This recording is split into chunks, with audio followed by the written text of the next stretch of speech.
Hello guys, আসসালামু আলাইকুম। আপনারা সবাই কেমন আছেন? শাম্মিস ডেলি ভ্লগ থেকে আবারও একটি নতুন ভিডিও নিয়ে আসলাম। আর এখানে আমি গরুর মাংস, মুরগির মাংস ভিজে রাখছি আর একটু ডাল সিদ্ধ দিয়ে এখন আমি বাহিরে যাব মুরগিটা কাটার জন্য। আর আমি কিন্তু আপনাদেরকে বরাবরই বলে আসছি যে আমি কোনো কাটা বাছা করলে আমাদের ছোট্ট একটা আঙিনা আছে, তো সেই আঙিনায় আমি যাই সব সময়ের জন্য। আর ওখানে গিয়ে কিন্তু আমি মুরগি বা মাছ যাই হোক সেগুলো কেটে নিই। আর এখানে আমি মুরগিটাকে এখন কেটে নেব।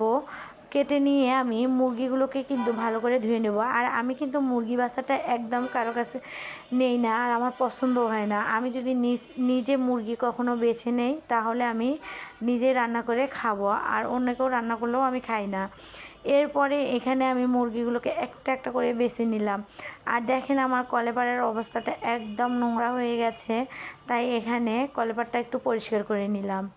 এরপর আমি আমাদের ওই বাসায় যাচ্ছি, ওখানে গিয়ে এখন আমি ডালটা তেলে দেবো।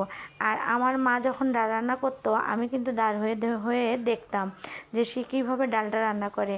প্রথমে এখানে পেঁয়াজ রসুন আমি লাল লাল করে ভেজে নিয়েছি, আর মায়ের মতো করেই 2টা মরিচ দিয়ে দিয়েছি, আর হচ্ছে তেজপাতা দিয়ে দিছি। এরপরে আমি ডালটাকে তেলে দিয়ে দেব। তো মায়ের হাতের স্বাদ কখনোই কিন্তু ভোলা যায় না।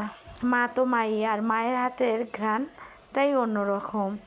তবে চেষ্টা করি মায়ের মতো রান্না করার জন্য, হয়তো বা তার মতো হয় না, তারপরেও সবাই বলে আমার রান্না নাকি অনেক সুন্দর।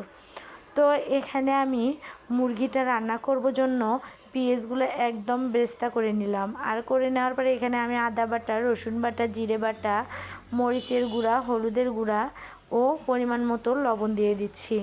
আর এর মধ্যে আমি কিন্তু গোটা মশলাটা বরাবরই আপনারা দেখছেন যে আমি গোটালে দিয়ে থাকি। আর এখানে আমি এখন এগুলোকে কষিয়ে নেব। যখন কষানোর পর এখান থেকে তেল ছাড়বে আমি মুরগির মাংসগুলো দিয়ে দেব। আর মুরগির মাংসগুলো কিন্তু এই ঝোলে আমি কষিয়ে নেব। আর ব্রয়লার মাংসের সবসময় একটু পানির পরিমাণটা কম দিয়ে রান্না করলে একটু শক্ত শক্ত থাকে। আর কয়েকটা কাঁচামরিচ দিয়ে নিলাম। এরপরে আমি এখন গরুর মাংসগুলোকে রেডি করে নেব। আর এখানে একদম আমার মুরগির মাংসটা হয়ে গেছে। আমি কিন্তু মুরগির মাংসে কোনো ঝোল রাখি না। আর এখানে এই যে এখানে আছে গরুর মাংস আর কলিজা। আর কলিজার উপরের পর্দাটা যখন রান্না করবেন তখন উপরের পর্দাটা উঠাই ফেলবেন।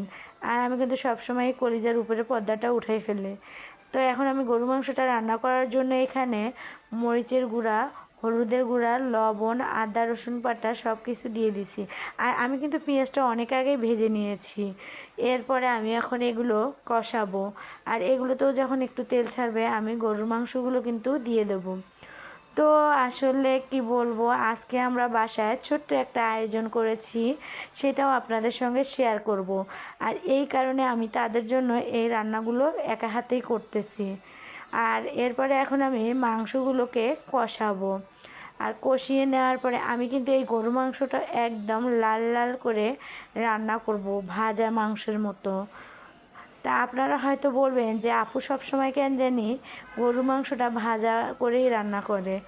আমি কিন্তু আসলে বেশি ঝোল রাখতে পছন্দ করি না, মাংস বা মুরগি হোক। এরপরে দেখেন এখানে আমি ওদের জন্য আয়োজন করেছি ভাত, মুসুর ডাল, মুরগির মাংস আর গরু মাংস। এগুলো হলে ওদের চলে যাবে। আর এই তো এসে গেছে কোরআনের ছোট্ট ছোট্ট পাখিরা, আর তাদের জন্যই কিন্তু আজকের আয়োজন। আর তারা এখানে আসছে, তারা নিজেরাই ভাত নিয়ে নিচ্ছে, কারণ আমি তাদেরকে বলেছি যে বাসায় কেউ নাই, তোমরা নিজেরাই নিয়ে খেয়ে নাও। তো বলতেছে ঠিক আছে আপু, আপনি ভাতটা দিয়ে যান, আমরা নিজেরাই নিচ্ছি। এরপরে ওদেরকে বললাম তোমরা তরকারি উঠায় নাও। তো ওরা বলতেছে যে না আপু, আপনি তরকারিটা দিয়ে দেন।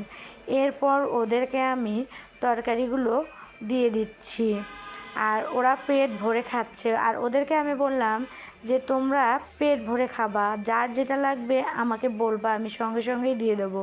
তো ওরা কিন্তু খেয়ে অনেকটা তৃপ্তি পেয়েছে। তো গাইজ, আমার ভিডিওটি ভালো লেগে থাকলে আমাকে অবশ্যই আপনারা সাপোর্ট করবেন, আমি যেন আরও নিত্য নতুন ভিডিও নিয়ে আসতে পারি। তো আজ এ পর্যন্তই। আপনারা